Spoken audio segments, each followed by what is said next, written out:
I am State Representative Jeanne Ives from Wheaton. As state legislators, we come here to discuss the legislative response to the recent actions taken by the College of DuPage. The fury over yesterday's storm is no match for the fury over COD taxpayers in reaction to the board's decision to give Dr. Bruder an unreasonable severance package of more than $750,000. Over 400 residents, teachers, students, and taxpayers came together last Wednesday night for over 3 hours to speak against the board and the generous buyout of Dr. Bruder's contract. Many questions remain surrounding the board's sudden decision. Guarding local control in our communities and protecting taxpayers from the actions of rogue local boards requires precision in policy making at the state level. Each of us will highlight one of our legislative remedies to prevent this type of costly buyout conducted with little transparency from happening in the future. Most of the ideas presented today are not finalized yet, and we expect bills to be filed later this week. The legislative initiatives we present are not an exhaustive list. And as these bills go through committee, we are open to ideas from our colleagues on both sides of the aisle, as well as from our constituents and community leaders that will improve these bills. I will now be followed by State Representative Mark Backnick. What happened at COD, unfortunately, probably isn't the first time something like it has happened, and it stems from having 7,000 units of government, where the next state is, I believe, Pennsylvania, with about 4,000 units of government. You often have candidates who run for these board positions running unopposed, or sometimes they're vacant. They have little public scrutiny, and they have little oversight.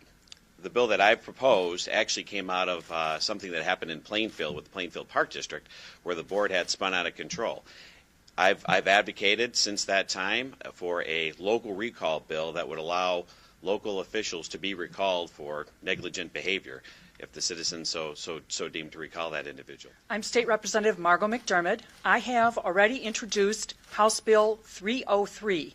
This bill adds severance agreements to documents that are discoverable under the Illinois Freedom of Information Act.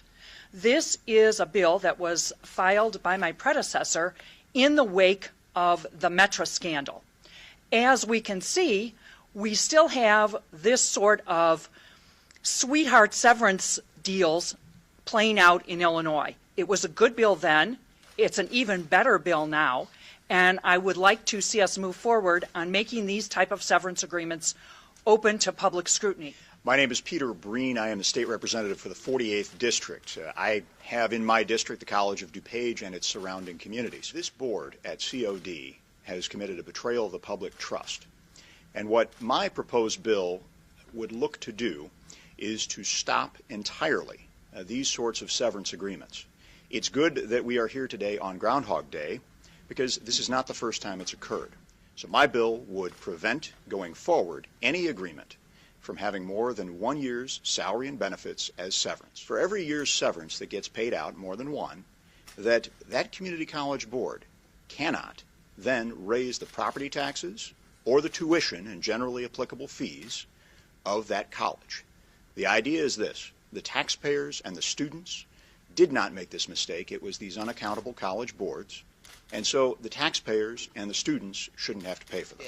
I am Ron Sandack. I represent the 81st District, which does not comprise COD, but obviously a lot of students from my district do attend that college.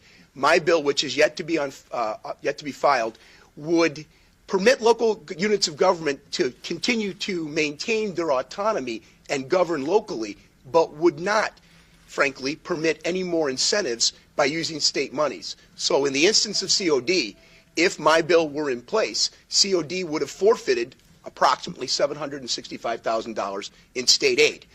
Meaning, if local units of government determine in their best interest, or they see their best interest in cutting deals like this, it is on their dime. And of course, they will be held accountable to their taxpayers and their voters.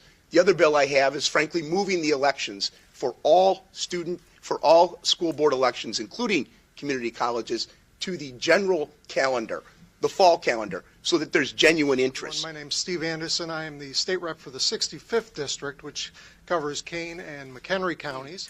If you look at the amount of money that is being put forth towards the settlement, $762,000. Take a look at the average cost of the expense at COD for a tuition hour. It's $140. That equals approximately 5,900 hours of student tuition that's been wasted, in my opinion, in my constituents' opinion. This needs to be addressed. And in fact, there were numerous public comment on Wednesday night asking the board to resign. And you had everybody from all political stripes there, Libertarian, Democrat, Republican, Conservative, Moderate. Everybody was there, all in agreement that they need to go, and Dr. Bruder should have been fired.